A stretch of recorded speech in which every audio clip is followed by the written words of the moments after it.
Je l'ai vue le matin. Elle était belle, resplendissante, souriante. On a parlé un petit peu. Juste 5 minutes, elle est passée un coup de vent au travail. Maman, je t'aime. J'ai dit, ma chérie, je t'aime, comme on se disait 10 fois par jour. Et puis, je l'ai rappelée dans l'après-midi, ça allait encore. Et puis le soir, je suis rentrée à la maison. J'étais un peu fatiguée, donc je me suis posée 5 minutes. Je dis, bon, je vais me poser un petit peu. J'irai la voir après, dans un quart d'heure. Et en fait, j'ai pas eu un quart d'heure, en fait, quoi.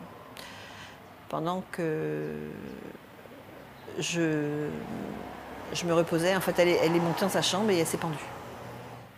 Lucille avait 19 ans.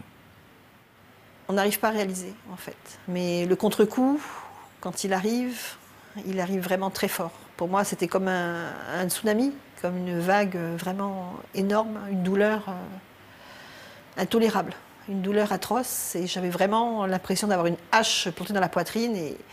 Et si j'avais pas eu euh, un instinct de survie si fort, j'aurais voulu partir avec elle, quoi. J'ai la foi depuis de longues années. Et c'est vrai que l'évangile, ça a été l'outil principal qui m'a aidée à rester debout. Parce que c'est vrai qu'avec l'évangile, on apprend à passer les épreuves, on apprend à rester fort. Et quand on vit avec le Christ, on est entouré. On est entouré, on n'est jamais seul. Donc c'est vrai que le fait de ne pas être seul soi-même, c'est aussi un atout, c'est aussi une force. Et cette force, elle la transmet à travers l'association qu'elle vient de créer, Plein Soleil NC, pour soutenir les parents. Je ne suis pas un médecin, je ne suis pas un psychothérapeute.